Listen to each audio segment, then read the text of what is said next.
नमस्कार, आप देख रहे हैं आज का मुद्दा। मैं हूं आपके साथ शैलेंद्र चौहान। उत्तर प्रदेश का चुनाव अब अवध और पूर्वांचल की तरफ बढ़ चला है, जहां चौथे और पांचवें चरण में अवध प्रांत के जिले शामिल हैं। जहां बीजेपी ने पिछली बार 118 सीटों में से 99 सीटों पर जीत दर्ज की थी। चुनाव कहीं भी हो, राम मंदिर भारतीय राजनीति का सदाबहार मुद्दा रहा है। वहीं जब चुनाव अवध का हो तो इस मुद्दे का शोर और भी बुलंद हो जाता है। और इस बार तो प्रदेश में भव्य राम मंदिर बनने की शुरुआत भी हो गई है। अब बात अगर पूर्वांचल की करें तो बीजेपी ने 2017 में पूर्वांचल की 164 विधानसभा सीटों में से 115 सीटें जीतकर रिकॉर्ड बनाया था। सूबे की 33% सीटें पूर्वांचल की हैं। हालांकि पिछले 3 दशक में पूर्वांचल का मतदाता कभी किसी एक पार्टी के साथ नहीं रहा। वहीं एक चुनाव के बाद दूसरे चुनाव में एक का साथ छोड़कर दूसरे का साथ पकड़ता रहा है। 2007 में बसपा तो 2012 में समाजवादी पार्टी पूर्वांचल में बढ़िया प्रदर्शन करने के बाद भी इस इलाके पर अपनी पकड़ मजबूत बनाए नहीं रख सकी। 2017 में बीजेपी ने इस इलाके में क्लीन स्वीप किया था, लेकिन 2019 में 4 लोकसभा सीटें गंवा दी। 2022 के लिए जिस तरह से विपक्ष पूर्वांचल में सक्रिय है, उसे लेकर बीजेपी भी अपने गढ़ को मजबूत करने में जुट गई है। अब एक तरफ बीजेपी की कोशिश है कि वो एक बार फिर से पिछला प्रदर्शन दोहराने में कामयाब हो जाए। वहीं इस बार राजनीतिक समीकरण जो है वो काफी बदले हुए हैं। सपा सुप्रीमो अखिलेश यादव बीजेपी को सीधे चुनौती दे रहे हैं। इन्हीं सब मुद्दों पर आज हम चर्चा करेंगे। उससे पहले ये रिपोर्ट देखिए।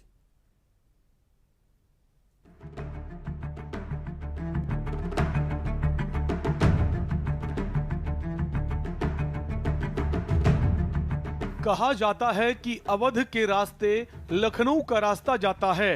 यूपी में केवल अवध प्रांत में कुल 21 जिले हैं, जिसके अंदर 118 सीटें आती हैं। इन सीटों के लिए राजनीतिक दल खासी मशक्कत कर रहे हैं, क्योंकि चौथे और पांचवें चरण में इन्हीं सीटों पर वोटिंग होनी है। इन सीटों पर समाजवादी पार्टी और बहुजन समाज पार्टी पर बीजेपी को पछाड़कर आगे निकलने की चुनौती है। यही वो 2 चरण हैं जिनमें भाजपा ने पिछले चुनावों में रिकॉर्ड जीत दर्ज की थी। भाजपा को इन दोनों चरणों में 99 सीटें मिली थीं। इस बार के विधानसभा चुनाव में जुबानी जंग भले ही सबसे ज्यादा अखिलेश और बीजेपी में छिड़ी हो, लेकिन चौथे फेज में बीएसपी फैक्टर को कमजोर नहीं आंका जा सकता, क्योंकि अवध के इलाके में बीएसपी का एक बड़ा वोट बैंक है। बीएसपी के वोटर को इस बार साइलेंट माना जा रहा है। बीजेपी ने इसकी शुरुआत अपने लकी चार्म राम मंदिर के साथ की है। चुनाव कहीं भी हो, राम मंदिर भारतीय राजनीति का सदाबहार मुद्दा है। वहीं जब चुनाव अवध का हो तो इस मुद्दे का शोर और भी बुलंद हो जाता है। इस बार तो प्रदेश में भव्य राम मंदिर बनने की शुरुआत भी कर दी गई है। अवध में चुनाव के साथ ही भाजपा ने राम नाम का नारा तेज कर दिया है। उधर समाजवादी पार्टी की अगर बात करें तो उसने सियासी रणनीति बदल दी है। अवध और पूर्वांचल में प्रसपा अध्यक्ष शिवपाल सिंह यादव स्टार प्रचारक होंगे। वे अलग अलग विधानसभा क्षेत्र में जनसभाएं करेंगे।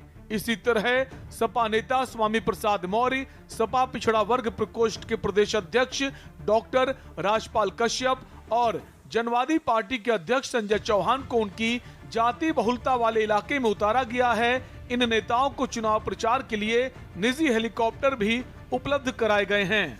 वहीं पिछले 2 विधानसभा चुनावों के नतीजे देखने पर पता चलता है कि यहाँ के चुनाव में हवा के रुख का काफी असर रहता है। खास बात यह है कि अवध और पूर्वांचल इलाके में जिस पार्टी की जीत होती है, प्रदेश में उसी की सरकार बन जाती है। लेकिन अभी तक ये कह पाना कि हवा की शोर है जरा मुश्किल है, क्योंकि दोनों ही मुख्य पार्टियां, चाहे बीजेपी हो या फिर समाजवादी पार्टी, दोनों ही पार्टियों के नेता अपनी हवा बता रहे हैं। लेकिन जनता किसकी हवा बनाएगी या फिर किसकी हवा निकालेगी, ये तो 10 मार्च को ही पता चलेगा। स्पेशल डेस्क के न्यूज इंडिया।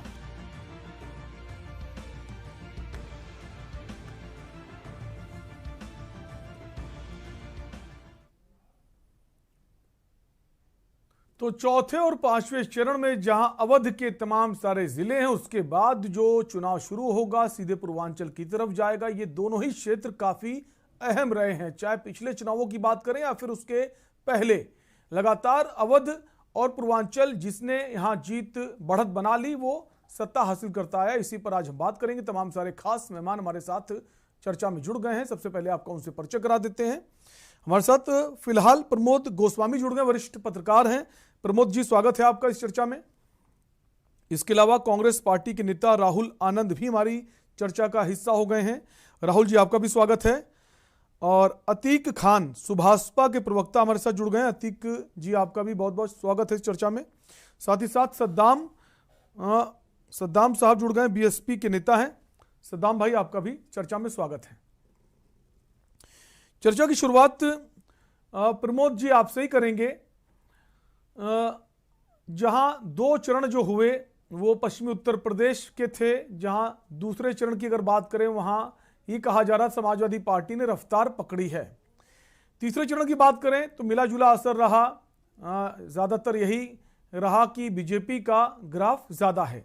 अब जो चुनाव बढ़ रहा है जिस दिशा में, अगर बात करें चौथे चरण की, उसके बाद पांचवें चरण की, पूर्वांचल की, क्या समीकरण देख रहे हैं?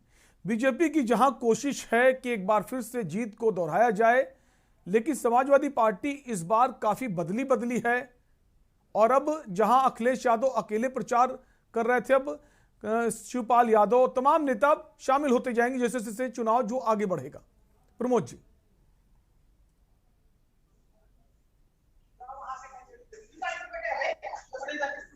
पार्टी बहुत आगे थी, 300 प्लस थी, तो ऐसी स्थिति में इस बार वो स्थिति तो नहीं है। और जो आप पहले दूसरे और तीसरे चरण में दें तो मुझे लगता है कि भारतीय जनता पार्टी कहीं ना कहीं भारतीय जनता पार्टी 17 के मुकाबले में तीनों जगह पर कमजोर रही है।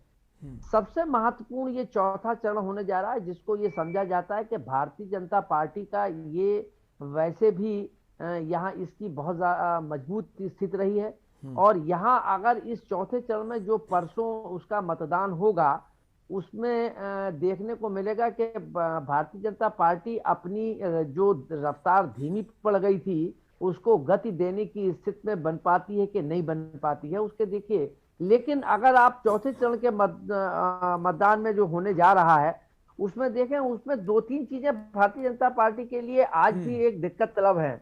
एक तो देखिए, अगर आप पीलीभीत को ले लें तो पीलीभीत में वहां पर मेनका और वरुण गांधी जी, उनकी जो तटस्थता है या उनकी जो राजनीतिक गलियारे में चर्चा है कि वो कहीं ना कहीं नाखुश हैं, या जिस ढंग से उनको स्टार प्रचारकों में शामिल भी नहीं किया गया। और वरुण जी कहीं ना कहीं एक सवालिया निशान भी खड़ा कर रहे हैं अपने लेखों में, अपनी बातों में। तो जो पीलीभीत जो है वो वहां पर उसकी सारी सीटें थी, वहां उसको एक डेंट हो सकता है। फिर आप लखीमपुर खीरी आ जाइए, तो लखीमपुर खीरी में भी जो टेनी का मामला हुआ, जो किसानों पर फायरिंग हुई, तो उसकी वजह से भी भारतीय जनता पार्टी वहां उसको बहुत कंफर्टेबल नहीं है, या उसको कितना नुकसान होगा कितना फायदा होगा वो बचा लेगी अपने नुकसान को या नुकसान हो जाएगा, ये तो 10 तारीख को जब रिजल्ट आएंगे तब पता लगेगा। लेकिन जो चीजें परसेप्शन में है उसमें Bharatiya Janata party uncomfortable in दोनों जगह पर तो है, जो महत्वपूर्ण है।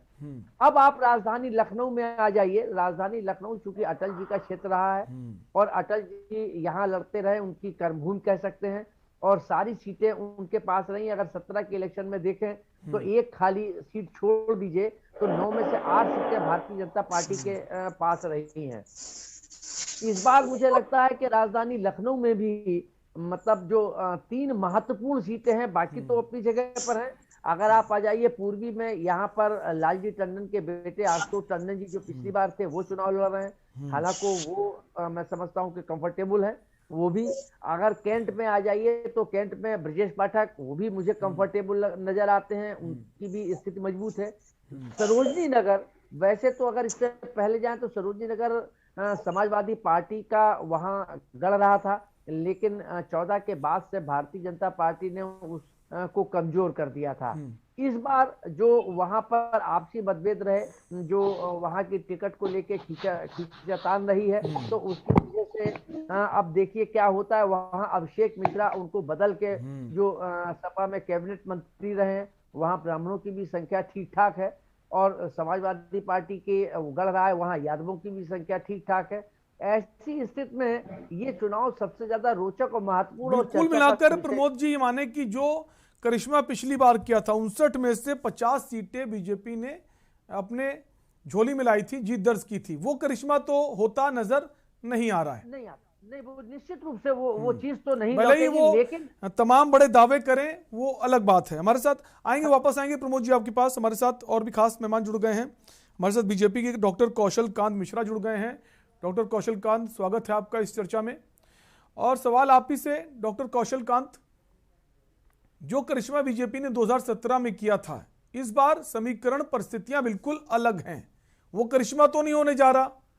बीजेपी के सामने सबसे बड़ी चुनौती क्या है? और इस बार जो समाजवादी पार्टी है काफी बदली हुई है, जो समीकरण, जो जातीय समीकरण की बात करें या क्षेत्रवाद के जो छत्रप नेता हैं उनकी बात करें, तो वही काम अब जो बीजेपी करती थी वो समाजवादी पार्टी करती नजर आ रही है। कि जो काम बीजेपी करती थी वो समाजवादी पार्टी कभी न करती थी न करती है। आप ये देखिए, जिस तरीके से हमारे लिए विचारधारा सर्वप्रथम है, राष्ट्र सर्वप्रथम है, हम सबका साथ, सबका विकास, सबका प्रयास और सबके विश्वास से चलते हैं। समाजवादी पार्टी MY फैक्टर पे चलती है, वो जातिवाद को बढ़ाती है, वो धर्मवाद को बढ़ाती है और उसी की राजनीति करती है। जिस तरीके से उन्होंने अपराधियों को टिकट दिया है, अभी हमें सुन रहा था प्रमोद जी सरोजनी नगर की सीट की बात कर रहे थे। सरोजनी नगर सीट के बारे में मैं आपको विश्वास दिलाता हूं, वो सीट इतने ज्यादा मार्जिन से जीती जाएगी। क्यों उसका एक रीजन है, क्योंकि वहां पे जो हमारे प्रत्याशी हैं माननीय राजेश्वर जी का जो आप कैरेक्टर देख लीजिए, उस लेवल का एक भी कैरेक्टर पूरे समाजवादी पार्टी या किसी भी पक्ष पास है ही नहीं। एक तरफ हम असीम अरुण जी हुए या राजेश्वर जी जैसे लोगों को लाते हैं। राजेश्वर जी पहले एक कहें कि वो एक राजनीतिक सिंघम बन के उभरेंगे इसी उत्तर प्रदेश और इसी लखनऊ की धरती से। देखिएगा जिस तरीके से उनका पिछला इतिहास रहा है, पुराना कैरियर रहा। तो अभिषेक मिश्रा जो उनके खिलाफ वहां से प्रत्याशी हैं, पिछली सरकार में समाजवादी पार्टी में मंत्री भी रहे हैं, वो किसी प्रकार की चुनौती नहीं दे रहे हैं। नहीं, देखिए समाजवादी पार्टी ने वहां पर, जैसा कि अभी गोस्वामी जी ने बताया कि चूंकि ब्राह्मण बाहुल्य एरिया है, इसलिए उन्होंने जानबूझ करके उस प्रत्याशी को दूसरी सीट से ला करके यहाँ खड़ा किया है, क्योंकि वो दोबारा जातिवाद की राजनीति पर ही लाना चाहते थे। वो हमेशा ब्राह्मण ठाकुर, हिंदू मुसलमान, यादव बनाम अदर्स करते रहते हैं। यहाँ पर भारतीय जनता पार्टी पहली बार एक ऐसी पार्टी आई है जो सबकी बात कर रही है। आप देख लीजिए ना, समाजवादी पार्टी हो, लेकिन कौशल, डॉक्टर कौशल, आपकी बात से सहमत नहीं हूं, क्योंकि जो जाति की बात आप कर रहे हैं, जो कैंडिडेट उतारे जाते हैं चुनाव में, वहां जातियां बहुत अहम होती हैं। आपकी पार्टी भी पूरा गुणा भाग गणित लगाकर ही प्रत्याशी को टिकट देती है। तो ये कह दें कि समाजवादी पार्टी जाति वर्ग के हिसाब से टिकट बांट रही, बीजेपी ऐसा नहीं करती, तो ये तो फिर नहीं, मैं आपको बड़ा क्लियर कर दूं। एक होता है कि आप सिर्फ जातिवाद की राजनीति करते रहिए और उसी विचारधारा को प्रमोट कीजिए और ये कोशिश करिए कि हम किसी न किसी जोड़ जुगाड़ से 5 साल की सत्ता गठबंधन से या ठगबंधन से बना लेंगे। और एक विचारधारा होती है कि सारे लोगों को जोड़ना। हम भारतीय जनता पार्टी में यादव भी उतने हैं, कुर्मी भी उतने ही, ब्राह्मण भी है, सबको जोड़ने का काम करने वाली, सारे लोगों को जोड़ने का काम करने वाली। अरे वही काम तो इस बार समाजवादी पार्टी कर रही ना। सुभाषपा के जो राष्ट्रीय अध्यक्ष हैं ओम प्रकाश राजभर, वो समाजवादी पार्टी में आ गए हैं। स्वामी प्रसाद मौर्य जो 2017 में बीजेपी में शामिल हुए थे, वो समाजवादी पार्टी में आ गए हैं। ऐसे तमाम बड़े नेता जो अपने अपने जाति वर्ग में एक विशेष अहमियत रखते हैं, महत्व रखते हैं, वो इस बार समाजवादी पार्टी का हिस्सा हैं। और उसका कितना प्रभाव पड़ेगा ये तो नतीजे बताएंगे। वापस आएंगे आपके पास, हमारे साथ और भी खास मेहमान बने हुए हैं। कांग्रेस पार्टी से राहुल आनंद हमारे साथ जुड़ गए हैं। राहुल जी, अब जो चौथे फेज में इलेक्शन होने जा रहा है, उसमें रायबरेली भी शामिल है। रायबरेली सोनिया गांधी का गढ़ कहा जाता था, लेकिन जिस तरह से पिछली बार के जो नतीजे आए, बीजेपी ने जिस तरह से वहां पर जीत का परचम फहराया, क्या वापस बीजेपी वहां पर दोहराएगी या फिर इस बार कांग्रेस अपना अस्तित्व बचाने में कामयाब रहेगी, क्योंकि कांग्रेस पार्टी की जो विधायक थी अदिति सिंह, वो भी बीजेपी में चली गई हैं। अब तो बहुत मुश्किलात हो गई कांग्रेस पार्टी के लिए। अरे सर, मैं कहना चाहता हूँ ऐसा कुछ भी नहीं है। आदरणीय जो सोनिया गांधी की सीट थी, वो जनता का वो बदलाव चाहती थी, तो जनता ने बदला। लेकिन जो अदिति सिंह की बात कर रहे हो आप, तो अदिति सिंह ने तो अपने, अब क्या कहा जाए, उन्होंने अपना करियर ही खत्म कर दिया। ठीक है, बीजेपी में आके अब आज स्मृति ईरानी जी रोड शो करती हैं, तो रोड शो छोड़ के भाग जाती हैं। उसका कारण इतना है कि जनता उनके साथ नहीं है।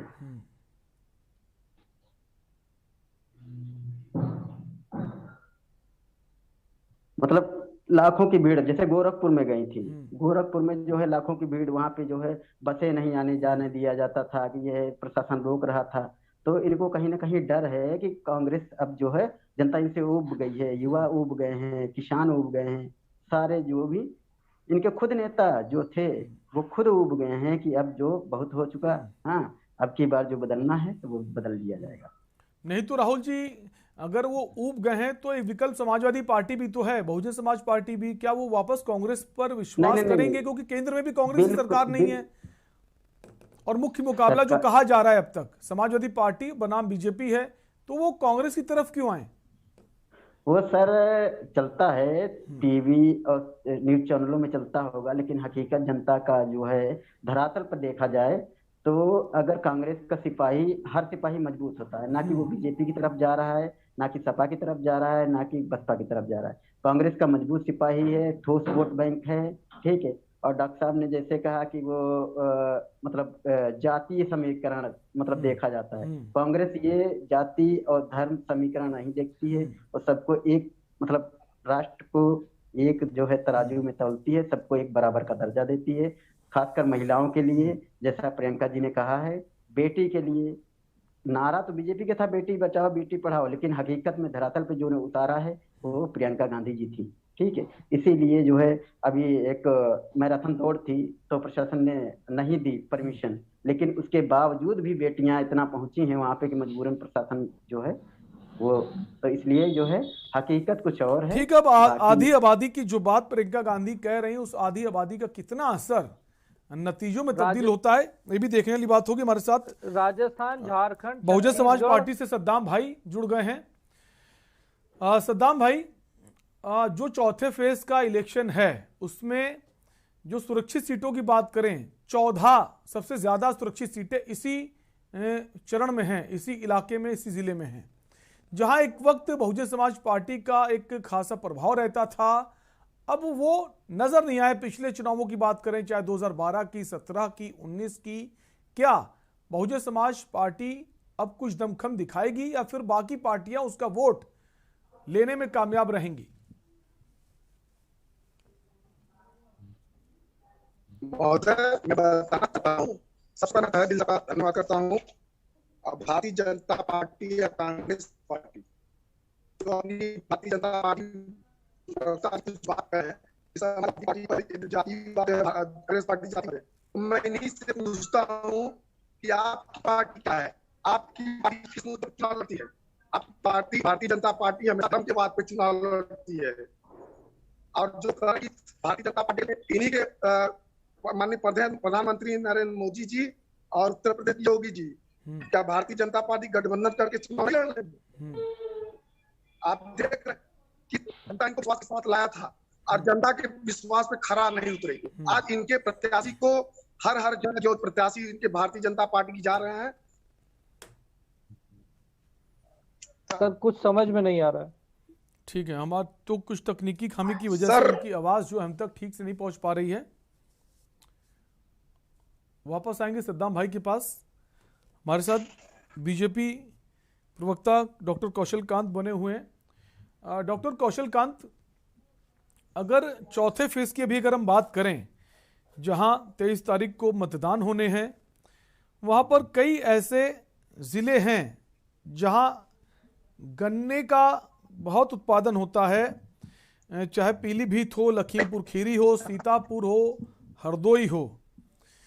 क्या लगता है, जो गन्ना किसानों के भुगतान का मुद्दा जोर शोर से विपक्ष ने उठाया और कहा गया भुगतान ही नहीं हुआ है, वो भी असर डालेगा?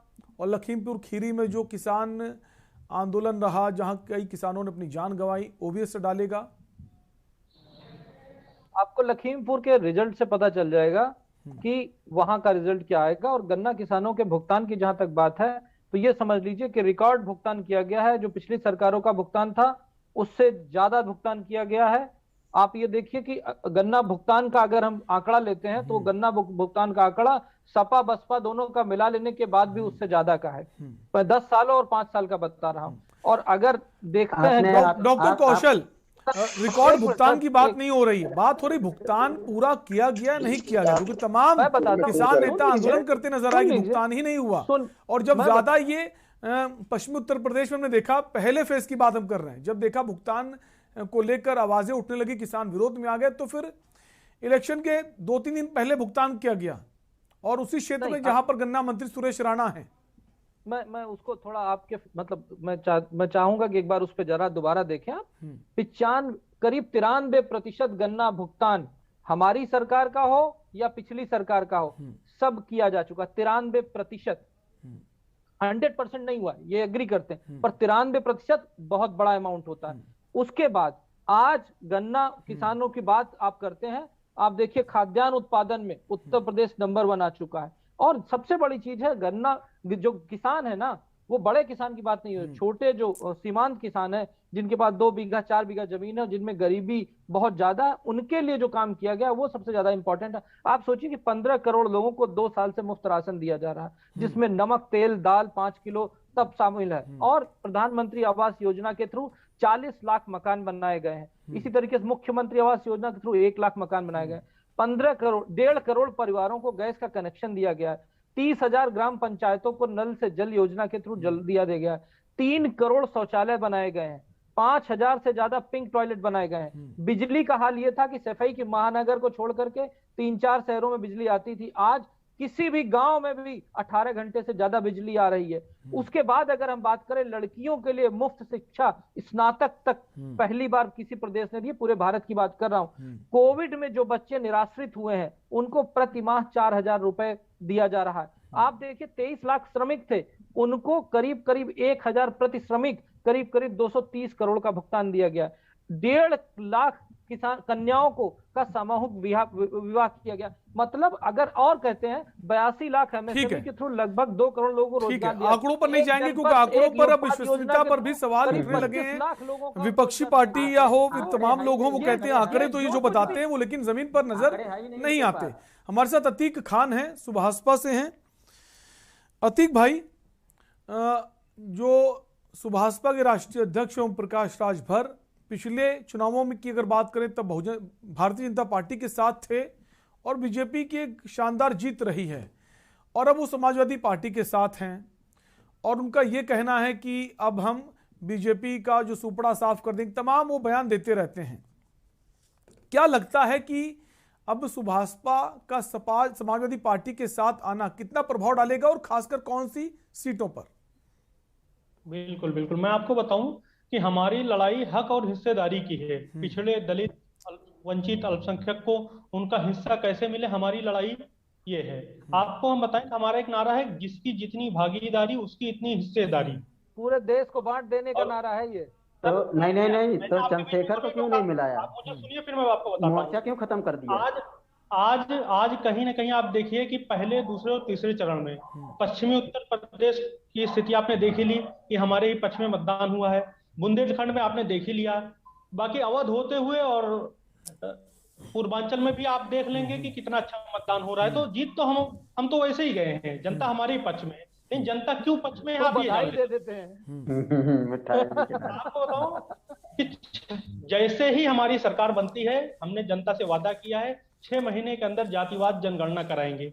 ये देखिए जो चीज इनके हाथ में, मैं एक चीज बड़ा क्लियर बता दूं, जातिवार जनगणना कराना सेंटर गवर्नमेंट का काम होता है। कोई भी प्रदेश सरकार इसको नहीं कराती, वो कराना नहीं चाहती है। सेंट्रल गवर्नमेंट नहीं कराना चाहती, नहीं कराना चाहती। उत्तर प्रदेश में और जितने भी जातिवाद, उसे डर है उसे डर नहीं है। आप मेरी बात हम राष्ट्र सुनिए, के काम यूनिट। करते हैं, आप लोग आप मेरी जातियों बात के लिए सुनिए। काम करते हैं, आप लोग हिंदुओं अरे को बोल लेने बांटने की दीजिए, बात करते हैं। बोल लेने अभी दीजिए, तक- एक अभी एक करके तक बोलिए, उत्तर उनको भी प्रदेश मौका में दीजिए। जो- डॉक्टर कौशल, कोई जब नहीं, आपके पास है तब आप बोलिएगा। हिंदुत्व और का जातिगत सर्टिफिकेट कोई जनगणना की नहीं बात रहती।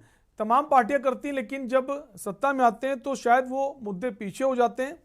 एक ब्रेक के लिए रुकेंगे, आप सभी मेहमान हमारे साथ बने रहिए। तो हम बात कर रहे हैं जो चौथे फेज और पांचवें फेज के जो इलेक्शन हैं, अवध से अब पूर्वांचल की ओर इलेक्शन बढ़ चला है। क्या कुछ समीकरण रहने वाले हैं, किसके दावों में कितनी सच्चाई, नहीं सबको लेकर हम बात कर रहे हैं। एक ब्रेक के लिए रुकेंगे, फौरन वापस आएंगे।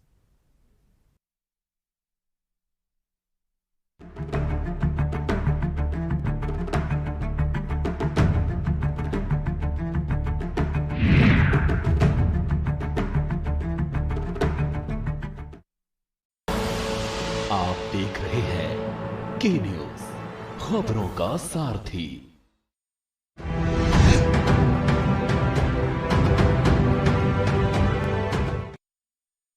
पर ये दिल है कि चख रहा है उन्हीं अल्फाजों का नूर और नूर और नूर। दूर कितना भी जाओ, इस जुबान से दूर ना जा पाओगे। विमल, बोलो जुबान Kesari.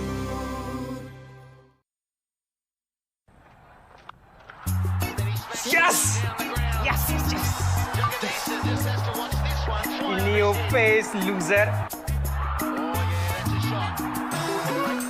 See you in soccer.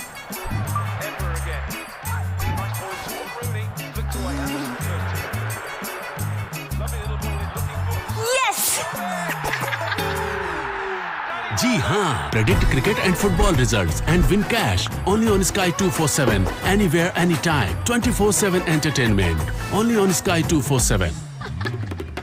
Asshole. Download the Sky 247 app today. This game involves an element of financial risk and may be addictive. Please play responsibly at your own risk. सोचिए मत, मेरी और पूरे हिंदुस्तान की तरह आप भी समर कूलर और होम अप्लायंसेस लीजिए और बेफिक्र हो जाएगी। जब पशुओं को मिलेगा प्यार और मिल्को मोर पशु आहार तो दूध बहेगा, मुनाफा बढ़ेगा। मिल्को मोर पशु आहार। खुदी को आजमाया है तो ये अंदाज आया है, खुदी को आजमाया है तो ये अंदाज आया है। तुम में भी मैं हूं, शुद्ध प्लस पान मसाला।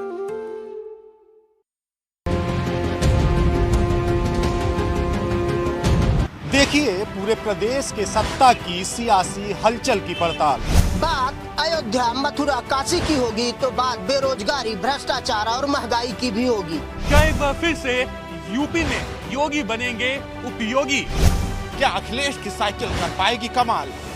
बहन जी की हाथी क्या बनेगी सत्ता की साथी? प्रियंका की मेहनत क्या यूपी में होगी सफल?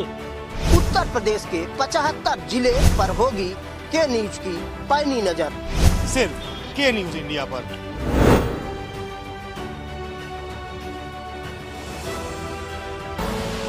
आप देख रहे हैं के न्यूज, खबरों का सारथी।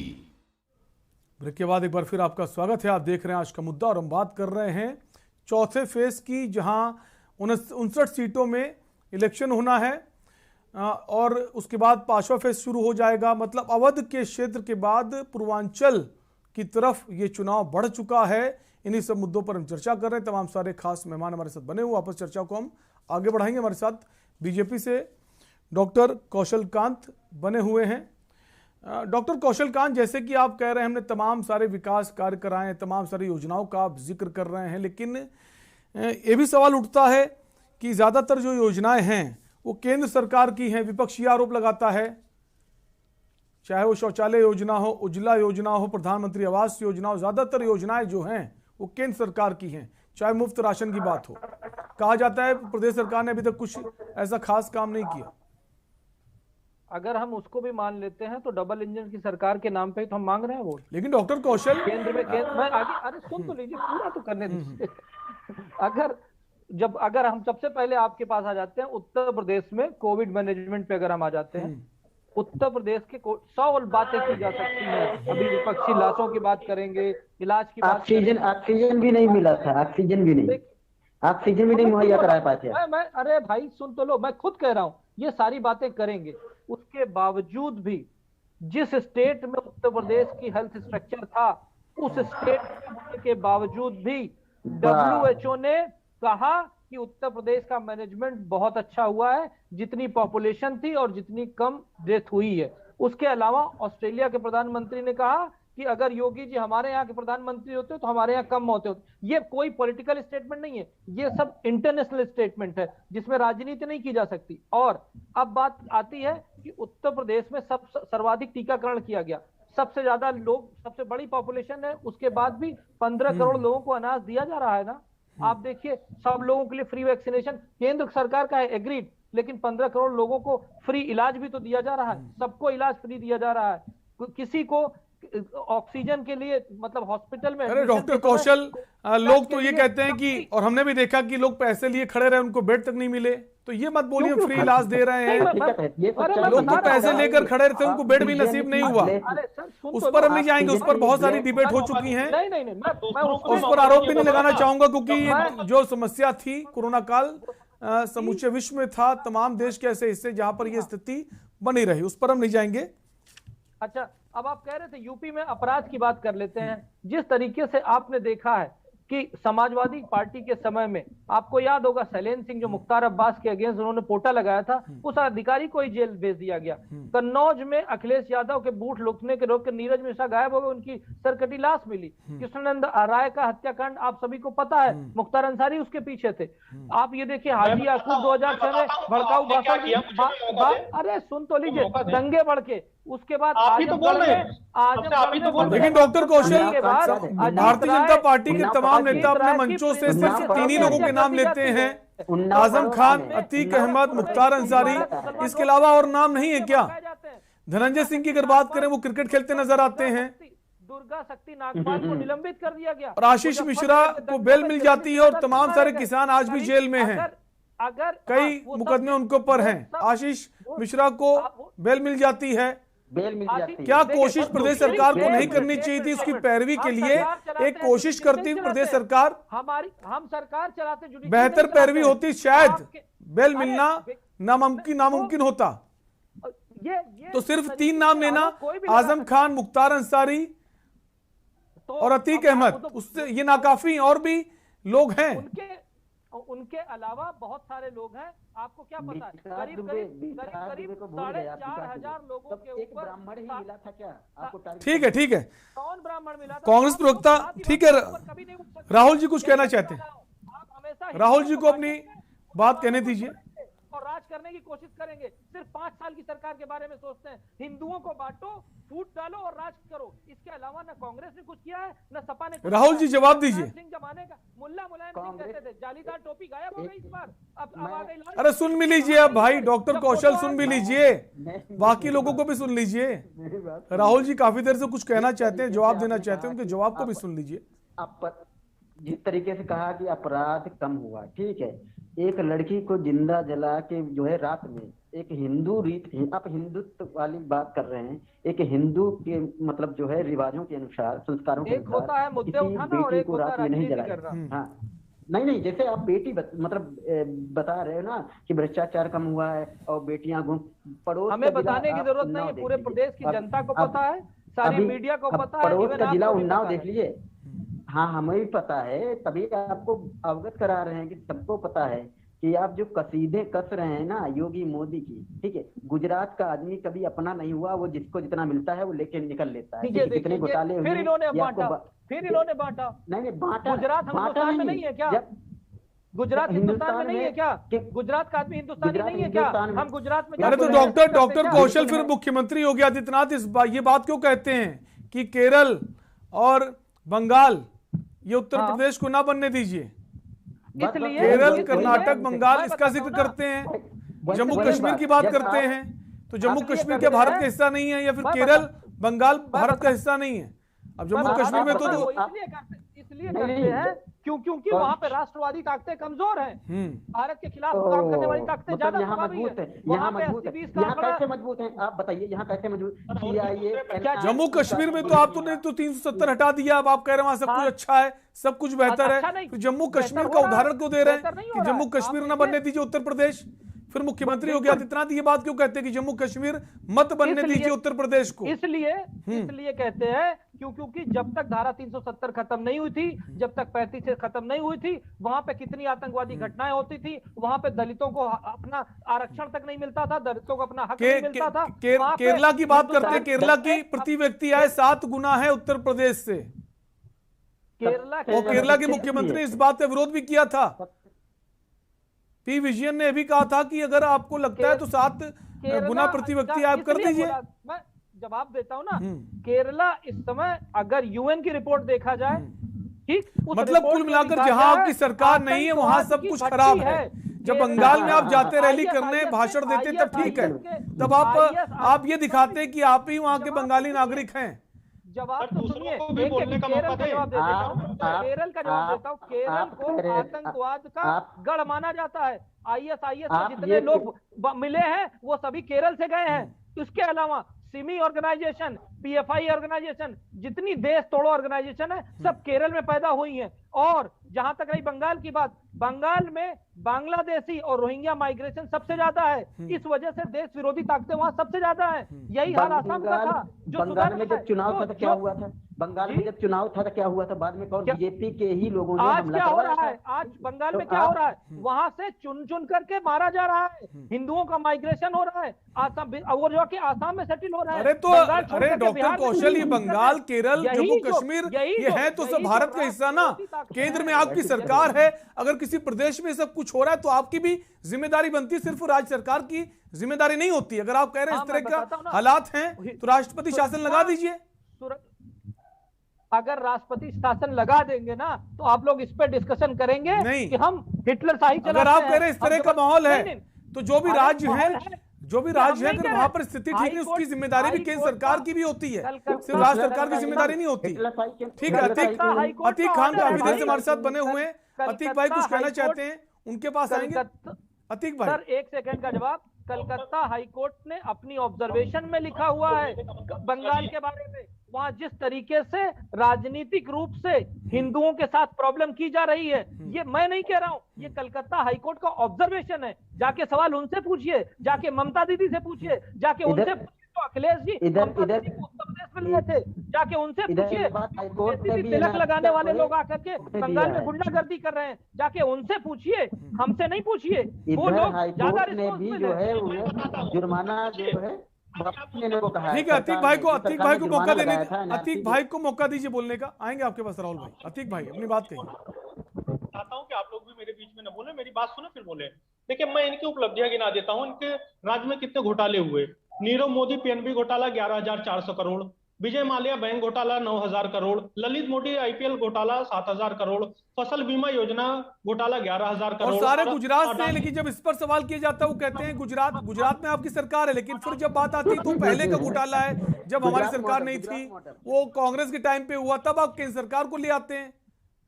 राज्य सरकार बीजेपी की वहां पर है कितने सालों से, उसकी बात नहीं करेंगे लोग।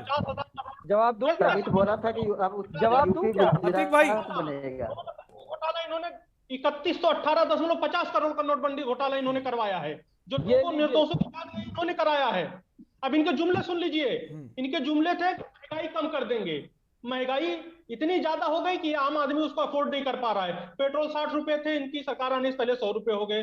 गैस सिलेंडर 400 था, 1000 हो गया। सरसों का तेल 50 था, 200 हो गया। ठीक है, छात्रों को लाठी मारने का, बेरोजगारी। इन्होंने कहा महिला सुरक्षा देंगे, बहन बेटियों की इज्जत खुलेआम लूटी जा रही है। इन्होंने कहा गंगा में सफाई करेंगे, कोई सफाई नहीं हुई। इन्होंने कहा डॉलर का रेट पैसे के बराबर हो जाएगा, रुपए के आज तक नहीं हुआ। इन्होंने कहा देश में मंदी होगी, कुछ नहीं हुआ। इन्होंने कहा देश की आर्थिक स्थिति, विदेशों से आप काला धन लाएंगे, ठीक है, भ्रष्टाचार खत्म कर देंगे, काला धन वालों का नाम आप करेंगे। किसानों 700 किसानों की हत्या हुई है मिश्रा जी, इसका जवाब कौन देगा? प्रधानमंत्री तो कह देते हैं मेरे लिए नहीं। अगर आप कहें तो मैं जवाब देना शुरू करूं। नहीं, मैं जवाब पहले पूरा सुन लीजिए ना। अभी आप ही ने कहा कि लॉकडाउन सारी दुनिया में लगा था, कोरोना सारी दुनिया में था, लेकिन सबसे अच्छा मैनेजमेंट यहाँ हुआ है। आप बताइए, गंगा में लाशें बह रही थी, कुत्ते नोच रहे थे, यही आपका मैनेजमेंट था। लोग सड़कों पर खड़े थे सिलेंडर लाइन लगाने के लिए, उनको ऑक्सीजन नहीं मिल रहा था, यही आपका मैनेजमेंट है। तो सारी दुनिया आपको देख, जवाब दूं क्या?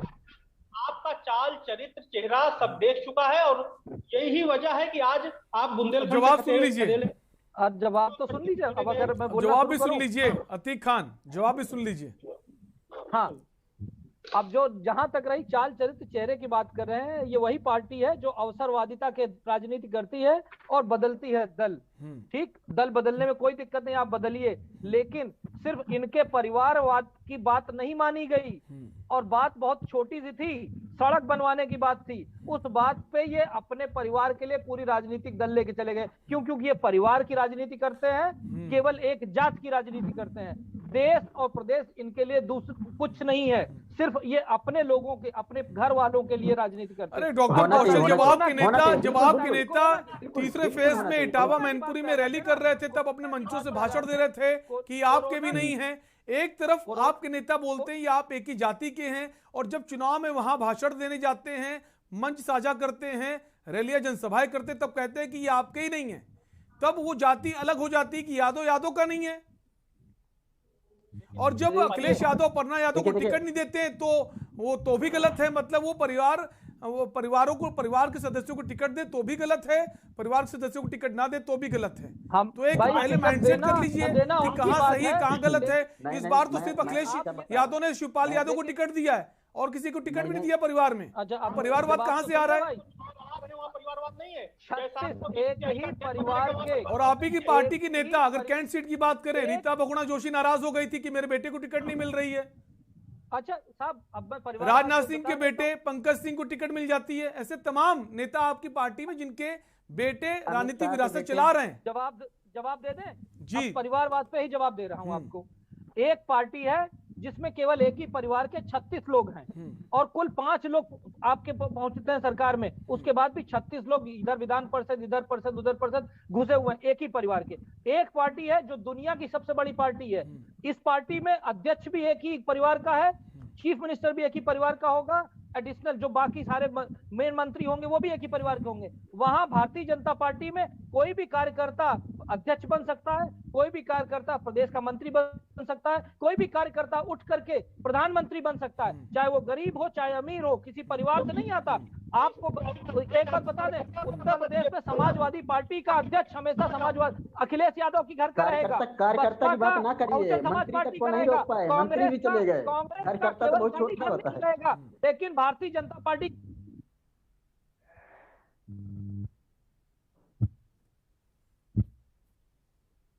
डॉक्टर कौशल, आपका फोन शायद म्यूट हो गया, हम चाहेंगे उसे अनम्यूट कर लें।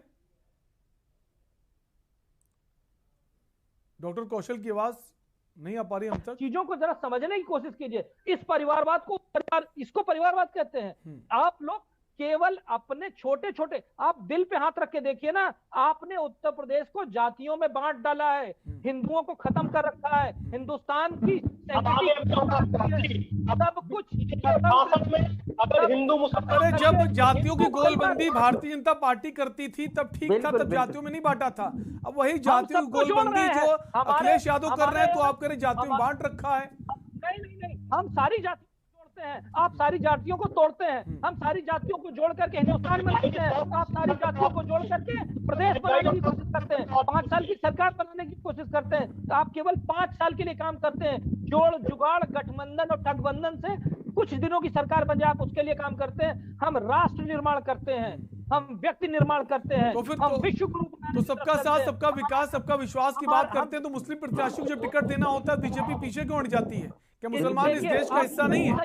सही सवाल पूछा। आप ये देखिए कि भारतीय जनता पार्टी के कितने कार्यकर्ता मुसलमान हैं। और टिकट देने की हो रही, क्या टिकट प्रत्याशियों पर भरोसा नहीं है?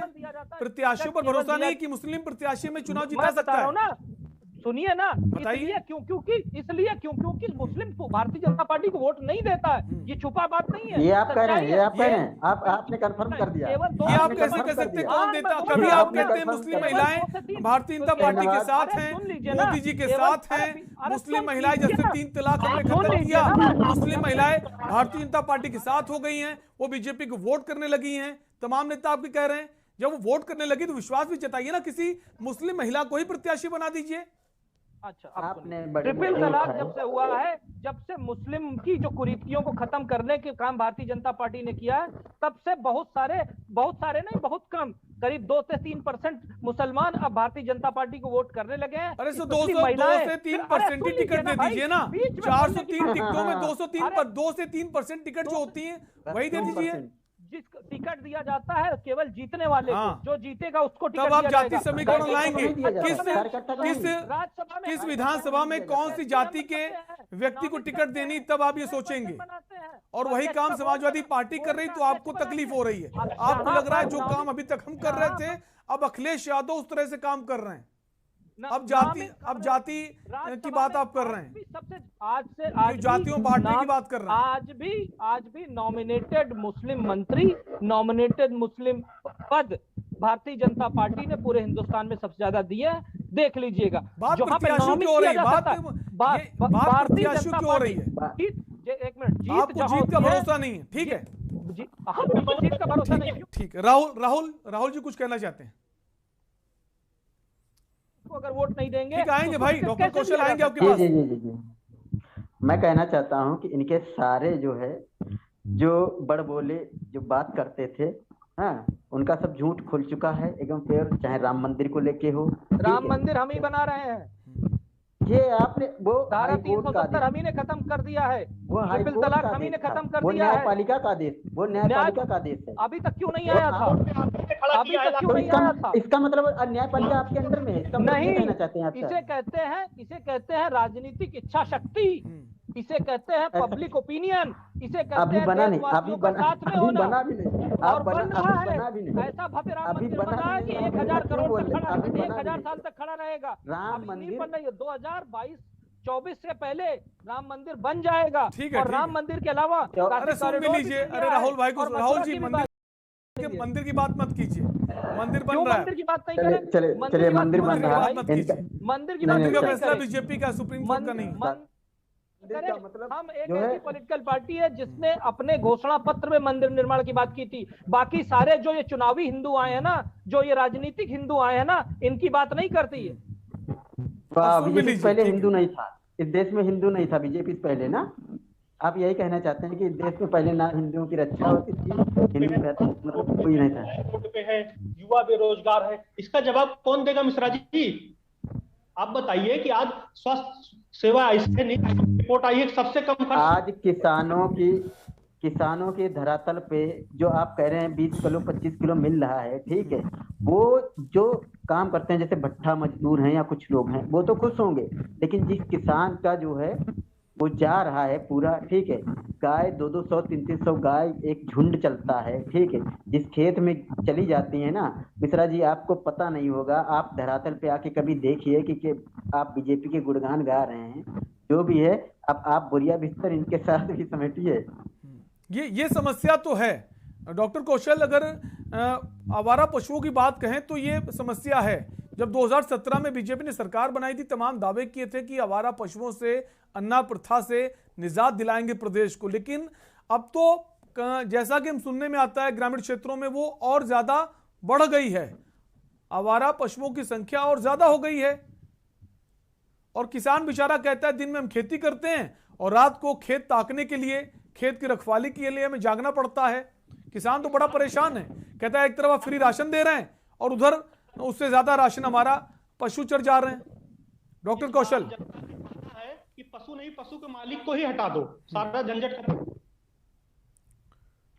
इस बार जो है कि सबसे ज्यादा गौ हत्या अगर हुई है किसी मतलब बीजेपी सरकार में, क्योंकि इतनी दयनीय वो कांटों से किसान कांटे लगा रखे हैं, इतनी दयनीय हालत है, खून ब्लड बह रहा है, सबका रोड के किनारे पड़ी हुई हम लोग खुद ही मतलब जो है देख के इतना कि क्या है। और वही किसान गांव वाले भी कहते हैं कि देखिए इस बार जो है इनका मुद्दा सिर्फ गाय ही है, गाय ही ले डूबेगी। इस हिसाब से जो पॉलिसी बना के आए थे, गौशालाएं खुलाई, वहां पे जो है गाय आप देखने की हालत में नहीं, गाय गौशालाओं में जो है वहां खाने को चारा नहीं है।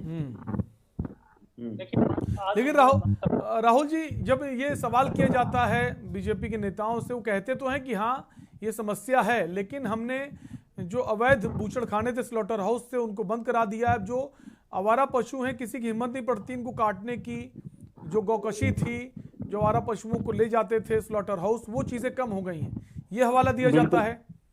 बिल्कुल बिल्कुल मानते हैं कि आवारा पशुओं को जो है मतलब बूचड़ खाने वाला वो बंद कर दिया गया, लेकिन आज जो गाय कटी हुई रोड के किनारे आप खुद ही देखते हो। लेकिन अगर आप स्लॉटर हाउस बंद कर रहे हैं अच्छी बात है, लेकिन जो आवारा पशु हैं उनको संभालने की जिम्मेदारी भी तो आपकी है। अगर आप गौशालाओं की बात करते हैं, गौशालाओं के हाल की अगर बात करें तो वहाँ तमाम जगह तो गौशाला बहुत अच्छे से चल रही है, लेकिन एक बड़ी संख्या है गौशालाओं की जहाँ पर जो पशुओं को खाने का जो चारा दिया जाता है वो भी कम है। बिल्कुल कम उस है। पर भी भूखे अभी एक कांड कई जगह हो चुका है सीतापुर में कि गौशाला को रात में जेसीबी से खिंचवाया जा रहा था कि वो मतलब भूखे मर गई। बताओ गौशालाओं की स्थिति भी बेहतर नहीं है, जबकि पर डे एक डाइट का 30 रुपए मिलता है। 30 रुपए बहुत होता है, चारे के लिए 30 रुपए बहुत होता है, और उसके बावजूद भी कोई समीक्षा नहीं। बस एक आयोग है, आयोग बना दिया गया है और कोई समीक्षा नहीं। बस इनको बस गाय पे चर्चा करनी है, हिंदुत्व पे करनी है, बाकी धरातल पे क्या हो रहा है, क्या हिंदू कर रहा है। अतीक खान हमारे साथ बने हुए हैं। अतीक खान, अब जैसे चौथे और पांचवें फेज के इलेक्शन खत्म होंगे, उसके बाद जो फेजेस शुरू होंगे, चाहे उनमें छठे की बात, पांचवें की बात करें, पांचवें फेज में भी तमाम सारे जिले हैं पूर्वांचल के, उसके बाद छठे सातवें फेज की बात करें तो अब सहभागिता जो है ओम प्रकाश राजभर की बढ़ जाती है।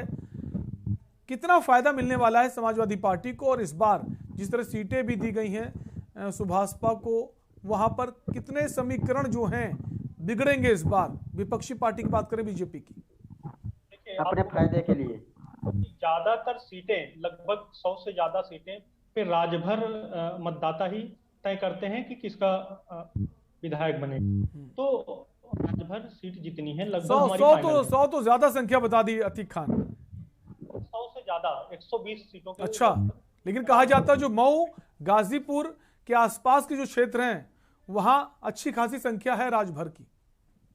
गाजीपुर, आजमगढ़, वाराणसी, अंबेडकर नगर, गोरखपुर, खलीलाबाद, बस्ती, ये सब पे अच्छी खासी और यहाँ 90% वोट हमारा ही है। तो इस बार हम पूर्ण बहुमत के साथ अपनी सरकार बनाने जा रहे हैं और 10 तारीख को आप भी इनवाइट हैं। एक गाना चलेगा चल सन्यासी मंदिर में, इनको बुलडोजर पे बैठा करके गोरखपुर भेजना पड़ेगा।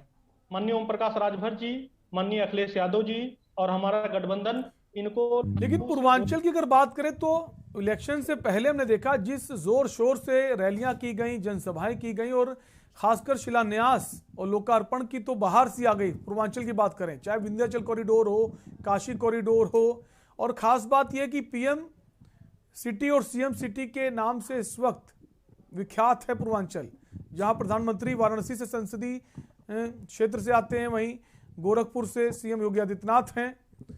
तो क्या इसका फायदा बीजेपी को नहीं मिलेगा? बीजेपी जुमले वाली पार्टी, पिछले चुनाव में भी इन्होंने कहा था कि 15 लाख देंगे, नहीं दिया। इन्होंने कहा था 100 स्मार्ट सिटी बनाएंगे, एक भी स्मार्ट सिटी नहीं बनी। तो जनता अपने चाल चलित चेहरे को जानती है कि ये किसी काम में सिर्फ वादा करते हैं, लोकार्पण पे लोकार्पण, उद्घाटन पे उद्घाटन करते रहते हैं, लेकिन इनका कुछ होता नहीं है। सिर्फ मीडिया, कुछ बिकाऊ मीडिया है इनके साथ। आप लोग तो ईमानदार चैनल है, सब चीजें सही सही दिखाते हैं, लेकिन कुछ चैनल ऐसे हैं जो इनके अंडर में काम करते हैं, जो अडानी अंबानी के चैनल। तो ज्यादातर बस चैनलों पे है, धरातल पे आप जाइए तो ये खराब। आप देखिए इनके विधायक पीटे जा रहे हैं, इनके सांसद के जा रहे हैं। और आपको बता दूं, इनकी बौखलाहट इसी में आप देख लीजिए कि हमारे प्रधानमंत्री जी कह रहे हैं कि साइकिल वाला आतंकवादी होता है। आपने किसानों का, गरीबों का, साइकिल चलाने वालों का अपमान किया है। हमारे गृह मंत्री कहते हैं। खैर, बयानों पे हम नहीं जाएंगे, बयान दोनों तरफ से आ रहे हैं। हालांकि अखिलेश यादव इस बार चुप्पी साधे, उनको लगता है कि इनके बयान पर प्रतिक्रिया देना बहुत ज्यादा नुकसान दे सकता है। फिलहाल के लिए आप सभी मेहमानों का बहुत बहुत शुक्रिया इस चर्चा में शामिल होने के लिए। तो आज का मुद्दा में बात कर रहे थे, अवध में जो शोर है पूर्वांचल की ओर बढ़ रहे हैं, क्योंकि चौथे और पांचवें फेज के बाद सीधे पूर्वांचल पहुंचेंगे। और अगर अवध की बात करें तो राम मंदिर एक हमेशा मुद्दा रहा है भारतीय जनता पार्टी के लिए, और इस वक्त राम मंदिर में निर्माण जोर शोर से हो रहा है। क्या इसका फायदा बीजेपी को इस बार मिलेगा? और अगर पूर्वांचल की बात करें, काशी कॉरिडोर बना है, विंध्याचल कॉरिडोर का निर्माण हुआ है, उसका कितना फायदा इस बार बीजेपी को मिलने वाला है? फिलहाल के लिए आपसे लेंगे इजाजत, रुकेंगे एक ब्रेक के लिए। ब्रेक के उस पार देखिए हमारा खास कार्यक्रम मंथन हमारे प्रधान संपादक दुर्गेंद्र चौहान जी के साथ।